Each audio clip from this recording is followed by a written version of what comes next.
کے پاس 4 مشٹنڈے آگے، وہ سمجھتا ہے میرا یا ہولڈ ہے، میں کچھ نہیں کر سکتا، میرا کوئی کچھ نہیں کر سکتا۔ وہ جب چاہتا ہے بھونکتا ہے، زبان کھولتا ہے، صحابہ کی توہین کرتا ہے، ان پر تنقید کرتا ہے۔ شرم نہیں آئی، حیا نہیں آیا؟ تو کس کی توہین کر رہا ہے؟ حضرت معاویہ کی۔ تجھے نہیں پتا معاویہ کون ہے؟ جس کے لیے حضور نے دعا دی ہے اللہم اجعلہ ہادیا مہدیا واہدی بھی۔ تجھے نہیں پتا معاویہ کون ہے؟ جس نے حضور کے ہاتھ میں ہاتھ دے کر بیعت کی ہے۔ تجھے نہیں پتا معاویہ کون ہے؟ جس نے حضور کا قرآن لکھا ہے۔ تجھے نہیں پتا معاویہ کون ہے؟ جس نے حضور کے لیے خط لکھے۔ تجھے نہیں پتا معاویہ کون ہے؟ جس نے حضور کو وضو کرنا ہے۔ تجھے نہیں پتا معاویہ کون ہے؟ جو حضور کے ساتھ سواری پہ بیٹھا ہے۔ تجھے نہیں پتا معاویہ کون ہے؟ جس کی حکومت کی پیشن گوئی خود حضور نے کی ہے۔ تجھے نہیں پتا معاویہ کون ہے؟ جس سے حضور نے پیار کیا ہے۔ تجھے نہیں پتا معاویہ کون ہے؟ جو حضور کا سال ہے۔ تجھے نہیں پتا معاویہ کون ہے؟ جس کے ایمان کو حضور نے قبول کیا۔ تجھے نہیں پتا معاویہ کون ہے؟ جو ایمان کے لیے حضور کے پاس آیا۔ تجھے نہیں پتا معاویہ کون ہے؟ جس سے پیار حضور نے کر کے دکھایا۔ تجھے نہیں پتا معاویہ کون ہے؟ جس کی ابا کے گھر کو حضور نے امن کا قرار کے جگہ قرار دیا۔ تجھے نہیں پتا معاویہ کون ہے؟ جو پیغمبر کے ساتھ رفیق رہ گیا۔ تجھے نہیں پتا معاویہ کون ہے؟ جو پیغمبر کا سیکرٹری رہا۔ تجھے نہیں پتا معاویہ کون ہے؟ جو پیغمبر کا صحابی بنا۔ تجھے نہیں پتا معاویہ کون ہے؟ جو نبی کا خادم بنا۔ تجھے نہیں پتا معاویہ کون ہے؟ جو پیغمبر کی عزت کے لیے رکھوالا بن گیا۔ تجھے نہیں پتا معاویہ کون ہے؟ جو پیغمبر کا محافظ بنا۔ تجھے نہیں پتا معاویہ کون ہے؟ جس سے اللہ نے اپنا قرآن لکھوایا۔ تجھے نہیں پتا معاویہ کون ہے؟ جس کی محبت کی بات حضور نے کی۔ بہن سے کہا تجھے اس سے پیار ہے؟ کہا مجھے پیار ہے۔ حضور نے فرمایا اس سے تجھے بھی پیار ہے، مجھے بھی پیار ہے، خدا کو بھی پیار ہے۔ ارے معاویہ کے دین کو حضور نے قبول کیا، پیغمبر نے قبول کیا۔ کافر کافر کے فتوے ہیں دیواروں پہ لکھنے سے مولوی جی کوئی بندہ کافر نہیں ہوتا۔ کافر وہ ہوتا ہے جسے اللہ قرآن میں کافر کہہ دے۔ میں ایک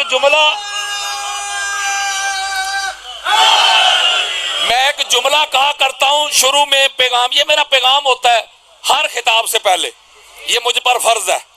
میں ایک جملہ کہا کرتا ہوں اپنے پیغام میں، ایک میسج میں، کہ آقا علیہ الصلوۃ والسلام نے جو اس گھر کی معرفت کی جو پہچان بتائی ہے نا، وہ نہ نمازیں ہیں، نہ روزے، نہ حج، نہ عمرے۔ یعنی اس گھر کو ماننے کی میرے اور آپ کے پیارے آقا نے ایک شرط بیان کی۔ کسی کو مسئلہ ہو تو 150 حدیثیں دوں گا۔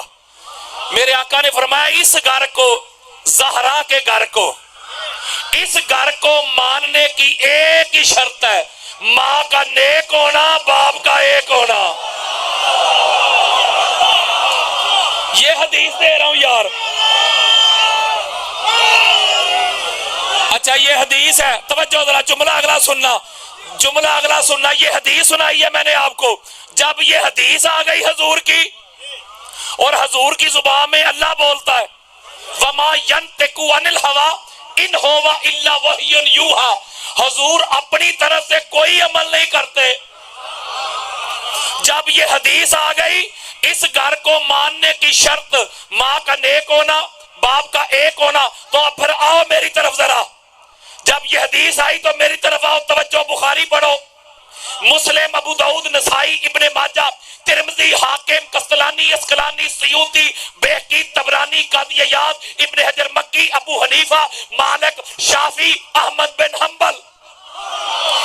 حدیث کی دنیا کی کوئی کتاب کھول کے لاؤ میرے سامنے، جس نے اس گھر کو نہیں نہ مانا، بڑے سے لے کے چھوٹے تک، اور نہ ماں ایک تھی نہ باپ ایک تھا۔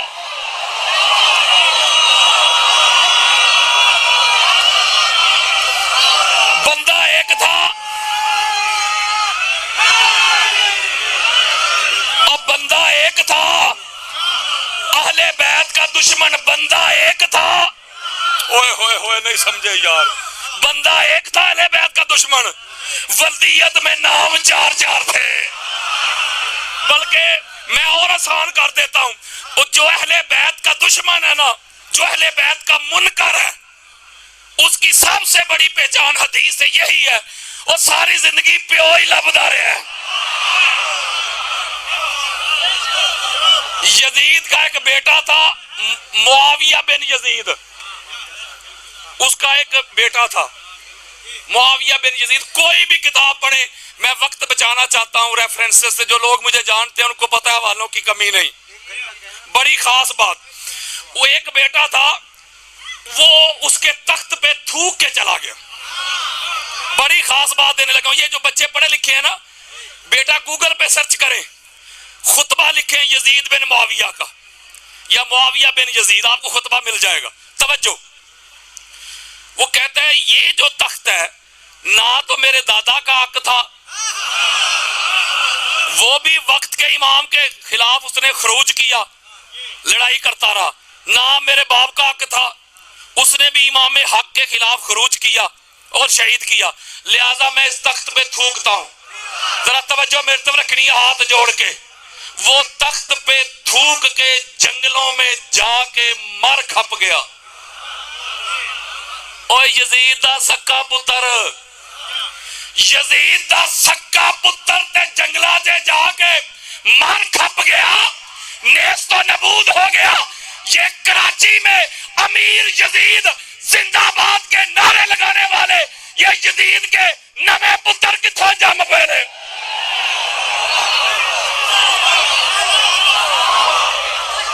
یہ جس سیاست کے نعرے لگاتے ہیں، جس سیاست کو زندہ باد کہتے ہو، جس سیاست میں صحابہ کرام کو شہید کیا جائے، جس سیاست میں محمد بن ابی بکر کو ان کی لاش کو گدھے کی کھال میں رکھ کے جلایا جائے، جس سیاست میں اما عائشہ صدیقہ کے دوسرے بھائی عبد الرحمن بن ابی بکر کو شہید کیا جائے، جس سیاست میں اما عائشہ صدیقہ کو زخمی کیا جائے، جس سیاست میں مکہ اور مدینہ کی حرمت کو پامال کیا جائے، جس سیاست میں حجر ابن عدی کو ان کے ساتھیوں سمیت شہید کیا جائے، جس سیاست میں وقت کے امام کے خلاف خروج کیا جائے، لڑائی کی جائے، ایسی سیاستیں زندہ باد نہیں ہوتی، ایسی سیاستیں مردہ باد ہوتی. ان کا سنیت کے ساتھ کوئی تعلق نہیں ہے. میں سنیت کو ہائی جیک نہیں کرنے دوں گا، میں سنیت کا چہرہ مسخ نہیں کرنے دوں گا. کسی ایک امام اہل سنت نے آج تک اس سیاست کو زندہ باد نہیں کہا.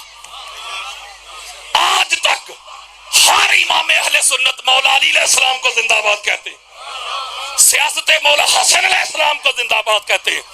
یہ نہ سنی ہے، ان کا نہ سنیت کے ساتھ کوئی تعلق ہے، میرے خیال میں ان کا پاکستان کے ساتھ بھی کوئی تعلق اور واسطہ نہیں. یہ فتنہ فساد پیدا کرنا چاہتے ہیں. یہ پاکستان ہم نے بڑی محبتوں کے ساتھ، محنتوں کے ساتھ، قربانیوں کے ساتھ حاصل کیا ہے. ایک شیعہ سربراہ تھا، اور جنہاں نو شیعہ کو اتنی تکلیف ہے نا، کم از کم پاکستان چھڑ جان. ہوئے ہوئے ہوئے ہوئے نہیں سمجھے یار.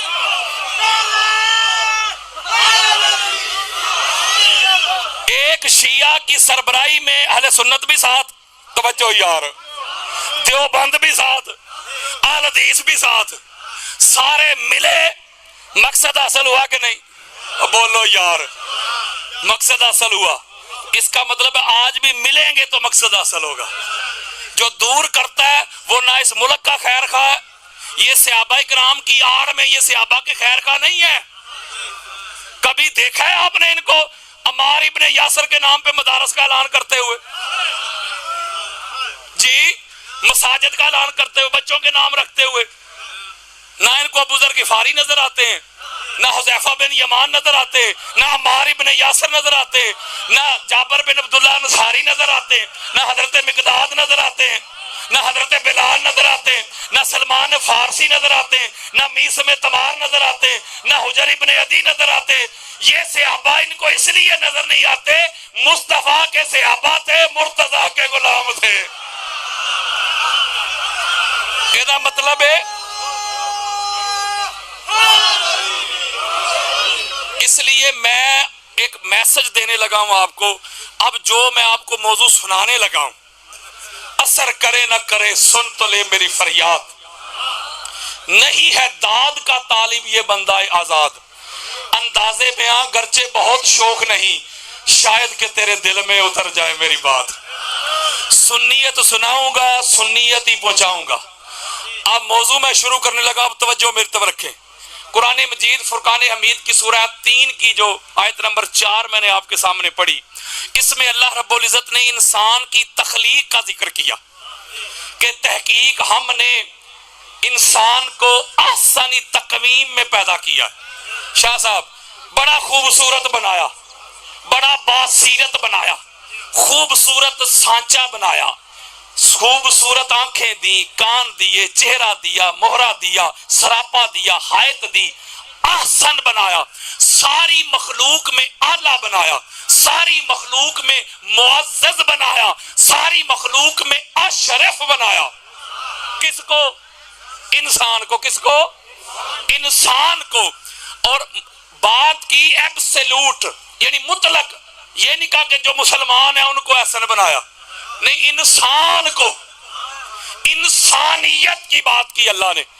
آپ نے کبھی غور نہیں کیا ہوگا، یہ دیکھیں جس سائز کا دایاں ہاتھ ہے اسی کا بایاں بنایا۔ پائیا کوئی انچی ٹیپ نہیں سی، جس سائز کا دایاں بازو اسی کا بایاں۔ یہ چیک کریں ذرا، اسے کہتے ہیں آسانی تقویم۔ بڑا خوبصورت، بڑا منزہ، بڑا مصفہ، بڑا مجلہ بنایا انسان کو۔ میں سٹیپ بائی سٹیپ ذرا مختصر کر رہا ہوں، اختصار کے ساتھ آگے آپ کو لے کے چلوں۔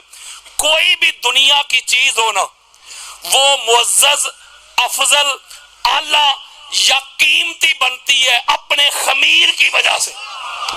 ذرا توجہ میرے، بچوں کا کام نہیں، خمیر کی وجہ سے، اصل کی وجہ سے، اوریجن کی وجہ سے، جو اس کا مبدا ہوتا ہے، جو اس کی بگننگ ہوتی ہے، جو اس کا آغاز ہوتا ہے، جس سے وہ بنتی ہے اس کی وجہ سے وہ قیمتی بنتی ہے، اس کی وجہ سے وہ اعلیٰ بنتی ہے۔ میں مثال دیتا ہوں، اللہ کی سنت ہے، یہ میرے سامنے ہے سٹینڈ، یہ لوہے کا ہے۔ اب اس کے مقابلے میں اسی سائز کا، اسی طرح کا دوسرا سٹینڈ آ جائے چاندی کا، یہ لوہے کا بنا ہے، وہ آ جائے چاندی کا، سائز بھی ایک جیسا، دیکھنے میں بھی ایک جیسے، کام بھی ایک ہی، اس نے بھی مائک اٹھائے، اس نے بھی مائک ہی اٹھانے ہیں، ظاہر ایک جیسا، باطن میں فرق یہ آ گیا کہ اس کی تخلیق ہوئی لوہے سے، اس کی چاندی سے۔ اب کوئی کہے ظاہر ویک کے دونوں ایک ہو جائے تو آپ کہیں جا ذرا اپنی عقل دا علاج کروا، وہ یہ لوہے دا بنے ہے، وہ چاندی دا، ایک ہو جائے کس طرح؟ اب چاندی کے مقابلے میں آ گیا سونے کا، گولڈ کا، دیکھنے میں ایک جیسے، قیمتی کون ہو گیا؟ سونے والا کہ چاندی کا؟ کس وجہ سے وہ قیمتی ہوا؟ اپنی تخلیق کی وجہ سے، مادے کی وجہ سے، خمیر کی وجہ سے۔ وہ سونے سے بنا تو لہذا وہ قیمتی ہو گیا، یہ چاندی سے بنا اس سے کم، وہ لوہے سے بنا اس سے کم۔ اب اس کے سونے کے مقابلے میں آ گیا ڈائمنڈ کا، ہیرے کا،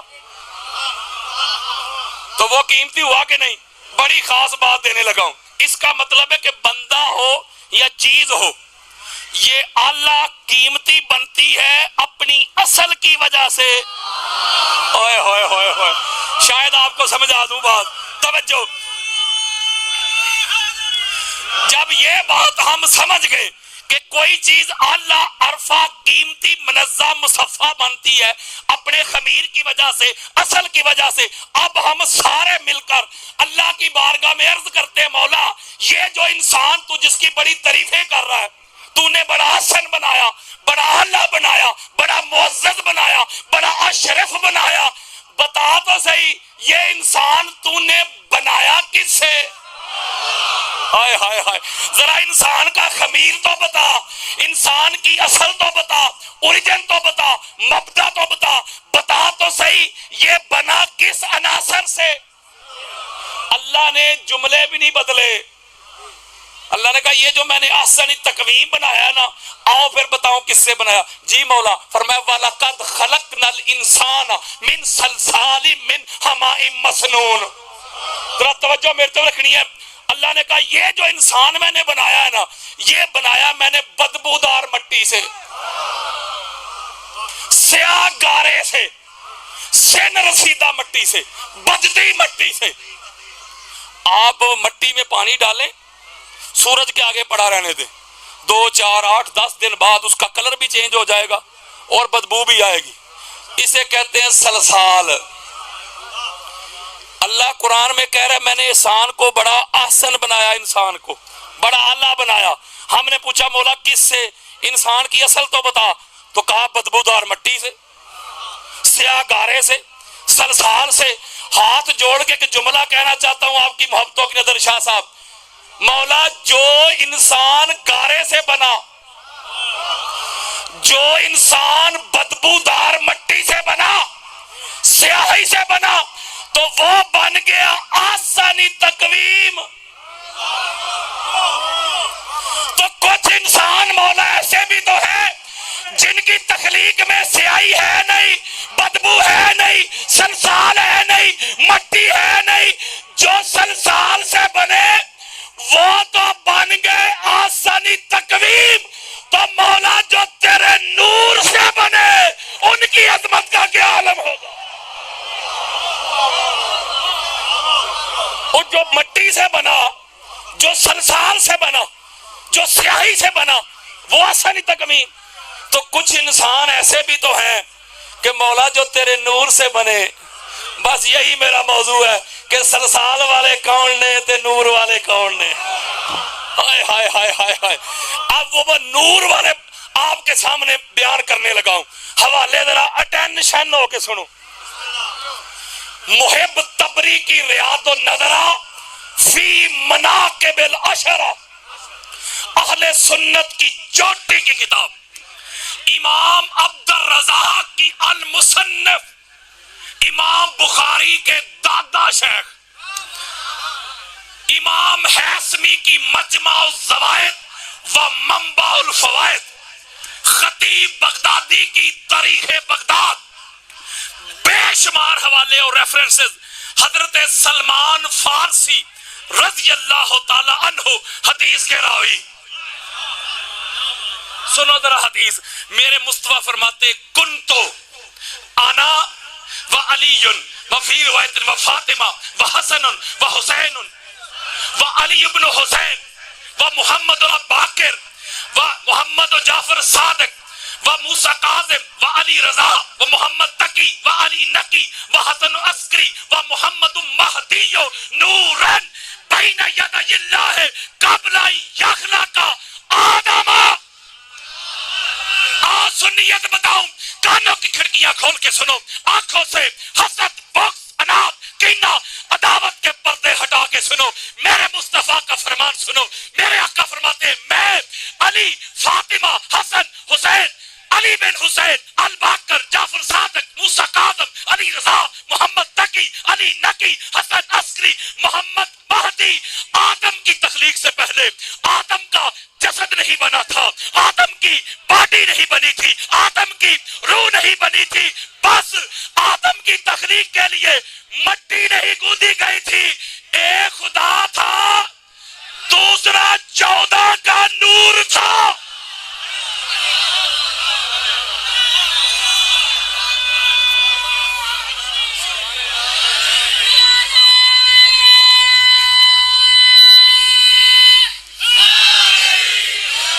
دوسرا 14 کا.